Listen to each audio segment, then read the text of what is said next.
Hello everyone, welcome back to the Raina academy. आप already जानते हैं कि हमने क्लास 10th फिजिक्स का जो चैप्टर नंबर 12 है, दैट इज इलेक्ट्रिसिटी, उसको स्टार्ट किया हुआ है। एंड लास्ट लेक्चर के अंदर हमने कॉम्बिनेशन ऑफ रेजिस्टेंस पढ़े थे, जिसमें हमने सीरीज कॉम्बिनेशन पढ़ा था एंड उसके रिलेटेड न्यूमेरिकल किया था। आज के लेक्चर के अंदर हम पैरेलल कॉम्बिनेशन के बारे में स्टडी करने वाले हैं और उसके रिलेटेड हम न्यूमेरिकल्स करेंगे। और हाँ, अगर आप इस चैनल पे नए हो तो जल्दी से पहले इस चैनल को सब्सक्राइब कर लीजिए। वीडियो पसंद आती है तो अपने दोस्तों के साथ, अपने फ्रेंड्स के साथ इस वीडियो को शेयर करें, लाइक करें इस वीडियो को। और ऊपर दिए गए जितने भी चैनल और जो पेज दिए गए हैं उनके जो लिंक्स है डिस्क्रिप्शन बॉक्स में डाल दिए हैं। तो बिना कोई टाइम वेस्ट किए चलिए शुरू करते हैं।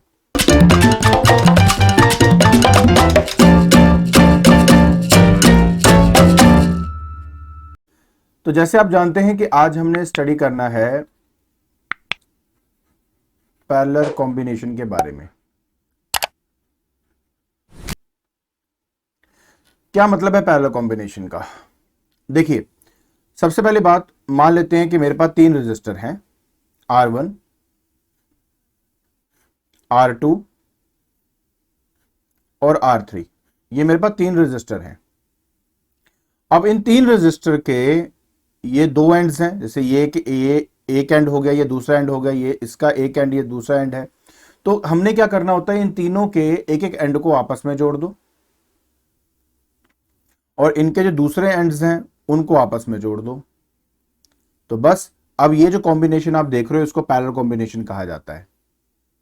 उसके बाद हमें क्या करना होता है, उसके बाद हम उसको एक सेल से कनेक्ट करते हैं। ये लीजिए, मैंने अपने सेल से इसको कनेक्ट कर दिया, साथ में एक स्विच लगा देते हैं और फाइनली ये हमारा डन हो जाता है। सबसे इंपॉर्टेंट बात यह है कि मान लेते हैं कि V जो है वो इस सेल का पोटेंशियल डिफरेंस है और ओवरऑल जो करंट ये प्रोड्यूस कर रहा है वो हमारा I है। अब जैसे ये करंट इस पॉइंट पे पहुंचेगा, इस करंट के अंदर ये जो इस पॉइंट के बाद इस करंट की डिस्ट्रीब्यूशन हो जाएगी। मतलब कुछ करंट आपका R1 से जाएगा, कुछ करंट आपका R2 से जाएगा, कुछ करंट आपका R3 से जाएगा। अगर आपको सीरीज कॉम्बिनेशन याद है तो मैंने क्या कहा था कि हर एक रेजिस्टेंस में से एक जैसा करंट आपका फ्लो करता है। बट पैरेलल कॉम्बिनेशन के अंदर क्या होता है कि हर एक रेजिस्टेंस के थ्रू जो करंट फ्लो करेगा वो डिफरेंट होगा, पहली बात। दूसरी बात यह भी इंपॉर्टेंट है कि जिसका रेजिस्टेंस सबसे कम होगा उसमें करंट सबसे ज्यादा आपका फ्लो करता है। आप जानते हैं कि रेजिस्टेंस का मतलब होता है obstruction to the flow of current. तो अगर रेजिस्टेंस बहुत ज्यादा होगा तो कम अमाउंट ऑफ करंट उसमें से पास करेगा, और अगर रेजिस्टेंस बहुत कम होगी तो ज्यादा अमाउंट ऑफ करंट आपका उसमें से पास करता है। सो इस हिसाब से मान लेते हैं कि इसमें करंट आपका I1 फ्लो करेगा, इसमें से आपका I2 फ्लो करेगा, इसमें आपका I3 फ्लो करेगा। तो मेन बात क्या समझनी थी इन सब में? मेन बात आपने ये समझनी थी कि आपका जो टोटल करंट है वो ही डिस्ट्रीब्यूट होता है सभी रेजिस्टेंस के थ्रू। That means I is equal to I1 plus I2 plus I3। पहले तो ये समझना इंपॉर्टेंट है इसमें कि इन तीनों का करंट का जो सम होगा वो टोटल करंट I के बराबर होगा आपका। अच्छा, फिर क्या होगा, ये यहां देखो होगा क्या कि दोबारा ये तीनों के तीनों आपस में, या इस पॉइंट पे, इसको जंक्शन कहते हैं, जिस पॉइंट पे सभी आपस में मीट कर रहे हो उसको जंक्शन पॉइंट कहते हैं। तो यहां पे तीनों दोबारा मीट करेंगे और उसके बाद फाइनली वो I बन के बाहर निकलेगा और दोबारा इसमें एंटर कर जाएगा। ठीक है, तो ये मैंने यहाँ पे स्विच लगा दिया, उसके बाद ये सब कुछ आपका टेक प्लेस करेगा। पहली बात तो ये समझनी बहुत इंपॉर्टेंट थी कि जो करंट होता है हर रेजिस्टेंस में डिफरेंट होता है। पहली बात तो ये। हाँ, अगर ये रेजिस्टेंस बराबर होते, जैसे ये भी 2 ओम, ये भी 2 ओम, ये भी 2 ओम होता, तो इस करंट के तीन बराबर हिस्से होते और वो डिस्ट्रीब्यूट हो जाता इन तीनों के अंदर। बट मोस्टली न्यूमेरिकल्स के अंदर ऐसा होता नहीं है, तो हमें फाइंड करना पड़ता है, उससे कोरस्पॉन्डिंग हमें आंसर निकालना पड़ता है। तो बहुत कुछ करना पड़ता है। लेट यू नो, जैसे होगा बताता जाऊंगा आपको। तो मेन इंपॉर्टेंट बात क्या है कि सम में जो करंट होगा वो डिफरेंट होगा और इन तीनों करंट का जो सम होगा वो टोटल करंट के हमेशा बराबर होता है। ये मेरा सबसे पहला पॉइंट है। दूसरा पॉइंट है कि अगर आप थोड़ा सा ध्यान से देखो, हर एक रजिस्टर डायरेक्टली मेरे सेल से कनेक्टेड होता है। देखो, अगर मैं R1 की बात करूं, R1 का एक एंड देखो पॉजिटिव से, दूसरा एंड भी नेगेटिव से है। R2 की बात करूंगा तो उसका एक एंड मेरा पॉजिटिव से और दूसरा एंड नेगेटिव से है। R3 की बात करूंगा तो उसका भी एक एंड पॉजिटिव और दूसरा एंड नेगेटिव से जुड़ा होता है। इस वजह से हर एक रजिस्टर के अक्रॉस जो पोटेंशियल डिफरेंस होता है वो सेम होता है। मतलब जो पोटेंशियल डिफरेंस R3 के अक्रॉस होगा वही R1 के अक्रॉस होगा और वही आपका R2 के अक्रॉस होता है। तो जो वोल्टेज की वैल्यू है हर एक के अक्रॉस सेम रहती है। ठीक है, तो प्लीज एक तो ये बात अपनी हमेशा समझना और याद रखना, इसमें कभी कोई कंफ्यूजन ना हो। तो सीरीज कॉम्बिनेशन में क्या था कि हर एक की वोल्टेज डिफरेंट थी, करंट सेम फ्लो करता था। पैरेलल कॉम्बिनेशन में हर एक में वोल्टेज मतलब पोटेंशियल डिफरेंस सेम रहता है अक्रॉस द रेजिस्टेंस, बट जो करंट है वो आपका डिफर करता है। अब हमने ओम्स लॉ तो पढ़ा हुआ है। अब ओम्स लॉ में हमने ये पढ़ा था कि यार हमारा V equal to I R होता है, that means I is equal to V by R हो जाएगा, राइट। तो ये टोटल करंट रिप्रेजेंट कर रहा है। अगर ये टोटल करंट रिप्रेजेंट कर रहा है तो मतलब ये हो जाएगा V total divide by R total. अगर मैं I1 की बात कर रहा हूं तो ये इसका मतलब हो जाएगा कि भाई कितना वोल्टेज मेरे R1 के अक्रॉस है वो है V, तो मैं V डिवाइड बाय R1 कर दूंगा। अच्छा, अगर मैं I2 की बात कर रहा हूं तो इसके अक्रॉस भी पोटेंशियल डिफरेंस V है, रेजिस्टेंस R2 है, तो V बाय R2 कर दूंगा। अगर मैं R3 की बात करूं तो इसके अक्रॉस भी पोटेंशियल डिफरेंस V है, तो मैं इसको V बाय R3 कर दूंगा। V टोटल भी तो एग्जैक्टली वही पोटेंशियल डिफरेंस है जो ये जनरेट हो रही है, तो मैं इसको V बाय R टोटल को हम RP मतलब R पैरेलल की तरह सिंबलाइज करने के लिए RP लिख देते हैं। तो ये टोटल रेजिस्टेंस होता है इस पूरे सर्किट का। So that would be V by R1 plus V by R2 plus V by R3। ठीक है, V सबके कैंसिल हो गए तो आपका आ गया 1 by R parallel equal to 1 by R1 plus 1 by R2 plus 1 by R3। तो मोटी मोटी बात अगर आप समझ गए हैं तो आई थिंक अब आपको कोई डाउट रहेगा नहीं कि जब पैरेलल कॉम्बिनेशन होता है तो इन तीनों का अगर मुझे नेट रेजिस्टेंस पता करना है तो 1 अपॉन करके सबका रेसिप्रोकल लेके ऐड कर दीजिए, आपको आपका पैरेलल कॉम्बिनेशन का जो नेट रेजिस्टेंस है वो आइडेंटिफाई हो जाएगा। आई होप ये बात अच्छी तरह समझ में आ गई होगी। गुड। इसके अलावा एक बहुत इंपॉर्टेंट बात ये भी है कि ये जो आर पैरेलल आप देखते हो, मतलब ये जो रेजिस्टेंस पैरेलल करके आपको जो आंसर आता है, ये आपके दिए गए हर एक रेजिस्टेंस से इसकी वैल्यू कम होती है। तो मतलब एक बात जान लीजिए कि अगर आप ये चाहते हो कि आपके दिए गए रेजिस्टेंस से टोटल रेजिस्टेंस बढ़ जाए तो सबको सीरीज कॉम्बिनेशन में लगा दो। लेकिन अगर आप ये चाहते हो कि आपके दिए हो गए रेजिस्टेंस से कम आपका रेजिस्टेंस हो या फिर पूरे सर्किट की रेजिस्टेंस कम करना चाहते हो तो पैरेलल कॉम्बिनेशन में अपने रेजिस्टेंस को लगा देंगे, तो नेट रेजिस्टेंस कम हो जाएगी और ज्यादा अमाउंट ऑफ जो करंट है वो आपका फ्लो होना शुरू हो जाएगा सर्किट के थ्रू। छोटी छोटी बातें जरूर है, बट यही बातें समझकर तो आप न्यूमेरिकल या हर एक क्वेश्चन के आंसर आप दे पाते हो ना। तो फाइनली आई होप आपको समझ में आ गया होगा कि पैरेलल कॉम्बिनेशन होता क्या है। ठीक है, तो अगर आपको ये बात क्लियर होगी तो अब इसकी एप्लीकेशन मतलब इसको समझने के लिए यार कि कैसे अप्लाई किया जाए, तो मैं आपके लिए यहाँ पर एक न्यूमेरिकल लेके आया हूँ। एक ये है, एक और करेंगे, उससे बहुत अच्छी क्लैरिटी आपको हो जाएगी कैसे आपने इन क्वेश्चन को न्यूमेरिकल को सोल्व करना है। बाकी देखिए अभी तो मैं कुछ क्वेश्चन करवा रहा हूँ, टेंशन की बात नहीं है। फिर एनसीईआरटी के सारे क्वेश्चन मैं आपको करवाऊंगा, फिर एडिशनल क्वेश्चन भी काफी आपको कराऊंगा at the end of this syllabus. तो आपको वैसे बहुत अच्छे से तैयारी हो जाएगी, घबराना नहीं है, बस अच्छे से समझो कि कर क्या रहे हैं हम यहाँ पे। ठीक है, आगे बढ़ते हैं। तो अब हम बात करेंगे सैंपल प्रॉब्लम 1 की। कहते calculate the equivalent resistance when two resistance of 3 ohm and 6 ohm are connected in parallel. देखिए सबसे पहली बात सर्किट को देखो, हमारे पास दो रेजिस्टर है, एक है 3 ओम का और एक है मेरे पास 6 ओम का। इन दोनों को आपस में पैरेलल में लगाया हुआ है और वो हमसे इक्विवेलेंट, इक्विवेलेंट का मतलब होता है, इक्विवेलेंट का मतलब होता है नेट रेजिस्टेंस या मतलब होता है टोटल रेजिस्टेंस, दोनों एक ही बात होती है, तो इसमें कंफ्यूज नहीं होना है। तो क्योंकि ये मेरा एक पैरेलल कॉम्बिनेशन है इसी वजह से 1 upon R parallel is equal to, formula क्या था, 1 by R1 plus 1 by R2। तो देखिए 1 by 3 plus 1 by 6 is equal to, आप एलसीएम लेंगे तो 6 अपना एलसीएम ले लीजिए, 2 प्लस 1 ये आपका आ गया 3 डिवाइडेड बाय 6। कई बच्चे गलती से यहीं पे छोड़ देते हैं, लेकिन आपको समझना है कि ये 1 बाय RP है, तो दोनों तरफ रेसिप्रोकल लेंगे तो RP is equal to 6 by 3 हमारे पास आएगा, ये इससे कटेगा, आंसर 2 ओम हमें मिल जाएगा। अब यहां पे 2 ओम का मतलब क्या है? इसका मतलब यह है कि आप चाहो तो ये सर्किट को समझ सकते हो, आप चाहे तो इसका एक इक्विवेलेंट सर्किट बना सकते हो। मतलब इन दोनों की जगह पे अगर मैं 2 ओम का रेजिस्टेंस लगा दूं तो वो एक ही बात हो जाएगी। ठीक है, आप इन दोनों की जगह पे अगर 2 ओम लगा दोगे तो आप एग्जैक्टली वही रिजल्ट पाओगे जो आप इनको लगाने, पैरेलल में लगाने के बाद रिजल्ट पा रहे थे। ठीक है, तो ये एक बहुत ही सिंपल आपका एक न्यूमेरिकल था। मुझे था कि मैं आपको एक बार समझा दूं कि क्या होता है आपका पैरेलल कॉम्बिनेशन। अब हम थोड़ा सा अच्छा क्वेश्चन करेंगे। इस क्वेश्चन में बहुत कुछ है करने के लिए, इसलिए ढंग से समझना। ये एक ऐसा क्वेश्चन है जिसके अंदर आपका सीरीज एंड पैरेलल कॉम्बिनेशन दोनों ही यूज होंगे। इसके अलावा आपको पोटेंशियल फाइंड करनी पड़ेगी। बहुत कुछ है करने के लिए, स्टेप बाय स्टेप आपको करके दिखाता हूं।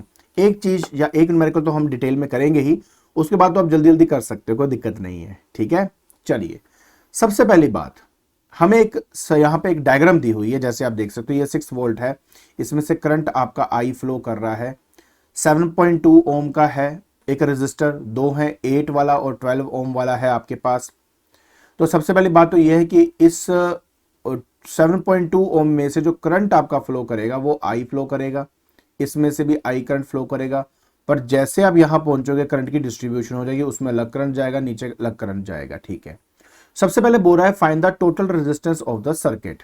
देखिए पहली बात मैं इसको नाम दे देता हूं, ये है R1, ये है R2, ठीक है, और ये मान लेते R3 है। मैं आपको एक बात बताऊं, जब कभी भी आप इस तरह के कॉम्बिनेशन को देखते हो, इट इज ऑलवेज बेटर कि आप पहले जो आपके रेजिस्टेंस पैरेलल में है पहले आप उनको सॉल्व कर लीजिए, उससे आपका काम जो है वो थोड़ा सा आसान हो जाएगा। अच्छा हाँ, एक चीज मैंने यहाँ पे देखी नहीं है, इनके ऑलरेडी नाम दिए हुए हैं। ठीक है, जैसे ये R1 दिया हुआ है तो मुझे इसको देने की जरूरत नहीं है, तो मैं इसको हटा देता हूँ यहाँ पे। ठीक है, चलिए, तो जो मैं कर रहा था, सबसे पहले अगर आप ध्यान से इस चीज को देखो तो आपको समझ में आएगी कि आपका ये जो R2 और R3 है ये दोनों पैरेलल में है। क्यों? क्योंकि देखो इसका भी एक एंड, इसका दूसरा एंड, उसका दूसरा एंड, इसका भी दूसरा एंड आपस में जुड़े हुए हैं, तो ये पैरेलल कॉम्बिनेशन में है। देखिए मैं कैसे करूंगा, तो पहले शुरुआत कुछ ऐसे होगी आपकी। ठीक है, सॉल्यूशन की, since R2 and R3 are in parallel combination, parallel combination, ठीक है, therefore 1 by RP is equal to आ जाएगा 1 by R2 plus 1 by R3। So 1 by R parallel is equal to 1 by R2 मतलब 1 by 8 and 1 by R3 मतलब 1 by 12। ठीक है, जैसे आप करेंगे आपके पास 1 by RP, ठीक है, 24 आपका एलसीएम आएगा, R3 है 24 प्लस 2 5, तो R पैरेलल आपके पास यहाँ पे आएगा 24, रेसिप्रोकल लेंगे 5 आ जाएगा, सॉल्व करेंगे तो 4.8 ओम आपका यहाँ पे आंसर आपको मिल जाएगा। जब ये मुझे मिल गया तो इस सर्किट का एक इक्विवेलेंट, इक्विवेलेंट का मतलब होता है कि एक मतलब सेम सा एक्ट करने वाला मतलब सर्किट कैसा होगा, तो इसका इक्विवेलेंट सर्किट समझें, आपको और समझ में आएगी, बेहतरीन तरीके से आप समझेंगे कि ये हो क्या रहा है। तो मैंने ये देखा कि 7.2 ओम वाला तो लगा हुआ है, लेकिन अब इन दोनों का जो कॉम्बिनेशन था R2 और R3 का, वो मुझे 4.8 ओम दे रहा है। तो इसका मतलब है कि अब उन दोनों की जगह पे मैं चाहूं तो 4.8 ओम यहां पे ऐसे लगा सकता हूं। ठीक है, अच्छा उसके बाद तो बस कुछ नहीं, उसके बाद तो यार बैटरी है, 6 वोल्ट की बैटरी आपकी लगी होगी और उसको हम ऐसे आपस में कनेक्ट कर देंगे। तो अब देखो 6 वोल्ट की बैटरी है, 4.8 ओम जो है वो इन दोनों का कॉम्बिनेशन है और 7.2 ऑलरेडी हमारे पास यहां पे है।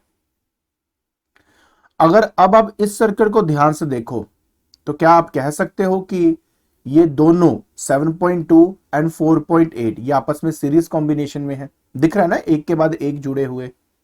इसलिए पहले कहा जाता है कि एक आर्म के अंदर, एक आर्म होता है जैसे ये पूरा आप जो जा रहे थे, अगर कोई सीरीज में दिख रहे हैं, कोई पैरेलल में दिख रहे हैं, तो पहले पैरेलल कॉम्बिनेशन को सॉल्व करके उसका एक नेट रेजिस्टेंस निकाल लो, और आई होप आपको इक्विवेलेंट रेजिस्टेंस दिखाने के बाद ये चीज समझ में आ गई होगी कि इसका मतलब क्या है। 7.2 यहाँ पे 4.8, ये बातें क्लियर हो गई होंगी।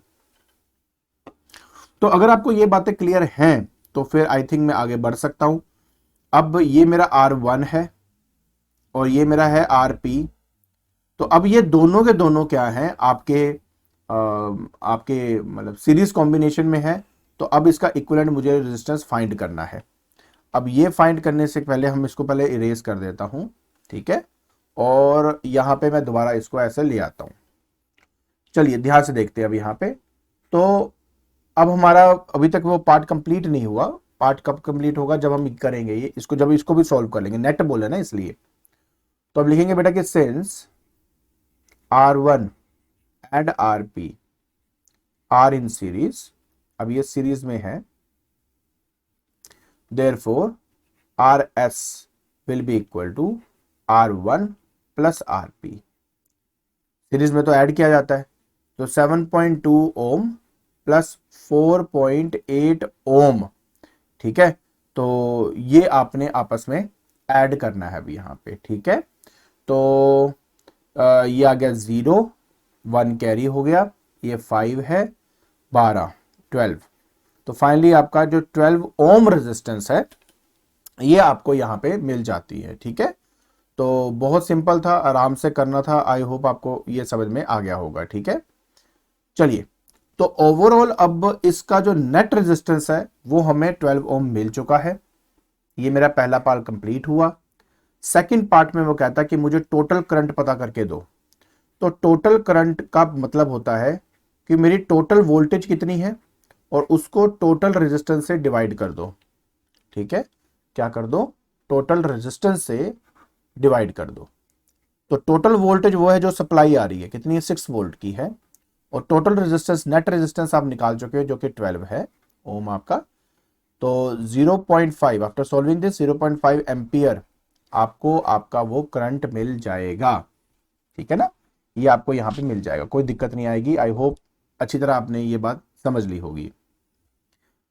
अब वो ये कह रहा है कि R1 में से R1 के अक्रॉस पोटेंशियल डिफरेंस है कितना, ठीक है। तो मेरी बात समझो प्लीज।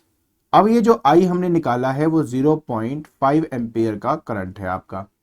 अब यही 0.5 एम्पियर आपका R1 से जाएगा और मेरे RP में से जाएगा, ठीक है। R1 से भी जाएगा और RP में से भी जाएगा। तो मुझे R1 के अक्रॉस पोटेंशियल डिफरेंस पता करनी है। तो अब आप अच्छी तरह देख सकते हो कि मेरे R1 में से जो करंट है 0.5 है, रेजिस्टेंस ये है, तो वोल्टेज निकालना क्या मुश्किल है, कुछ भी नहीं। तो बस मैंने कहा कि V1 हो जाएगा I इंटू R1, कि R1 के क्रॉस पोटेंशियल डिफरेंस निकालनी है ना। तो करंट तो हमारा 0.5 है और रेजिस्टेंस मेरा 7.2 है, ठीक है। तो ये आपका हो गया। बस हम आपस में इनको मल्टीप्लाई करेंगे और 3.6 वोल्ट आपको मिल जाता है जब आप इसको यहां पर फाइंड करते हो। तो न्यूमेरिकल तो यहां तक खत्म हो गया, मैं समझ गया, लेकिन मेरा इंटरेस्ट और भी आगे बढ़ जाता है। कैसे? मैं ये पता करना चाहता हूं कि 8 ओम और 12 ओम के अक्रॉस कितना करंट फ्लो कर रहा है। अगर मान लो कोई ऐसा कुछ आ जाए तो क्या करेंगे, थोड़ा उससे अलग सोचते हैं। तो 0.5 एम्पियर का जो करंट है वो मेरा टोटल करंट है, और इसको मुझे डिस्ट्रीब्यूट करना है इसके और इसके अंदर। मान लेते हैं इसमें करंट आपका I1 है और इसमें करंट आपका I2 जा रहा है। तो देखिए कि इसको कैसे किया जाता है। ये तो बात आपको समझ में आ गई होगी ना। इसको हटा देता हूं बस मैं अब। सो देखिए, सबसे पहला स्टेप, अगर किसी करंट को डिस्ट्रीब्यूट करना हो तो पहला स्टेप मैंने क्या कहा था कि जो भी टोटल करंट अंदर एंटर कर रहा है वही डिस्ट्रीब्यूट होता है। इसलिए net current is equal to the sum of I1 and I2, ठीक है, I1 एंड I2। दूसरी सबसे इंपॉर्टेंट बात अगर आपको याद हो, इसके अक्रॉस जो वोल्टेज अगर मान लो V है, देखो पहली बात ये V और ये 6 वोल्ट अलग अलग है। क्यों? क्योंकि कुछ वोल्टेज इस रेजिस्टेंस के अक्रॉस भी खत्म होगा, बाकी बचा हुआ जो वोल्टेज है वो इन दोनों के अक्रॉस आएगा। तो 6 वोल्ट आप डायरेक्टली नहीं ले सकते। अगर मान लो V कोई भी वोल्टेज है इसकी, तो वही सेम V वोल्टेज आपकी इस 8 ओम के अक्रॉस भी होगी, क्योंकि दोनों का वोल्टेज या पोटेंशियल डिफरेंस सेम होता है। इसी कॉन्सेप्ट को ध्यान में रखते हुए कि voltage across R2 should be equal to voltage across R3। तो R2 के अक्रॉस जो वोल्टेज है that would B I1 into 8 और R3 के अक्रॉस जो वोल्टेज होगी that would B I2 into 12। इतनी बात क्लियर है? So I1 will be equal to I2 into 12 divided by 8। जो 4 तिया 12, 4 दूनी 8। तो अगर आप ध्यान से देखो तो समझ में आएगा कि मेरा I1 जो है ये बन गया 3/2 तो 1.5। तो 1.5 ऑफ I2 है ये मेरा। बस ये जो तरीका है ये कभी मत भूलना, इससे आप कोई भी क्वेश्चन सॉल्व कर पाओगे। अब आपने ये जो I1 है वो यहां पे सब्स्टिट्यूट करना है। तो ये आ गया 0.5 इज इक्वल टू I1 की जगह आ जाएगा 1.5 ऑफ I2, ठीक है, प्लस यहां पे आ गया I2। आप देख सकते हो 0.5 इज इक्वल टू 2.5 I2 मेरे पास यहां पे आ गया है। So finally I2 will be 0.5 divided by that is 2.5, है ना, डिवाइडेड बाय 2.5। तो यहां पे मैं कर देता हूं। तो I2 is equal to 5 divide by 25 आ गया मेरे पास यहां पे। आप जानते हो ये मेरा 1/5 हो जाएगा जो कि 0.2 एम्पियर मुझे मेरा मिल जाएगा। तो I2 क्या है अब आप खुद देखिए बेटा, जो मेरा I2 है, I2 हाँ वो करंट है जो 12 ओम से होके जा रहा है। तो क्योंकि रेजिस्टेंस ज्यादा है इसलिए करंट कम है, 0.2 एम्पियर जा रहा है। तो 0.5 में से 0.2 एम्पियर वो है जो मेरा R3 से होके जा चुका है। और अगर मैं I1 निकालूं तो बस इसी में दोबारा चाहे डाल दो। तो I1 will be equal to 0.5 minus 0.2, answer आ जाएगा 0.3 एम्पियर। तो बस इस तरीके से आप अपने करंट की डिस्ट्रीब्यूशन कर सकते हो और समझ सकते हो कि कैसे करंट आपका फ्लो करता है। और आप देख भी सकते हो कि ऊपर 8 ओम है इसलिए ज्यादा करंट फ्लो कर रहा है, नीचे वाले का 12 ओम है तो उसमें कम करंट आपका फ्लो कर रहा है। और इस तरीके से आपने अपना ये न्यूमेरिकल करना था। तो न्यूमेरिकल जो था वो इजी था, थोड़ा सा कॉम्प्लिकेट मैंने इसलिए कर दिया ताकि आपको ये भी समझ में आ जाए कि अगर बाई चांस आपको ऐसा क्वेश्चन आ जाता कि भाई बाकी बचे हुए 2 में भी करंट निकालना है तो आपने उसको कैसे करना था। आई होप आपको ये सारी बातें समझ में आ गई होंगी। ठीक है, तो आज के लेक्चर के अंदर हमने पैरेलल कॉम्बिनेशन को स्टडी किया और हमने ये देखा कि पैरेलल कॉम्बिनेशन के अंदर नेट रेजिस्टेंस कैसे निकालते हैं और करंट की डिस्ट्रीब्यूशन कैसे करते हैं। अगर आपको ये वीडियो पसंद आ रही है तो please like it, share it and subscribe it. आज के लिए बस इतना ही। Thank you so much.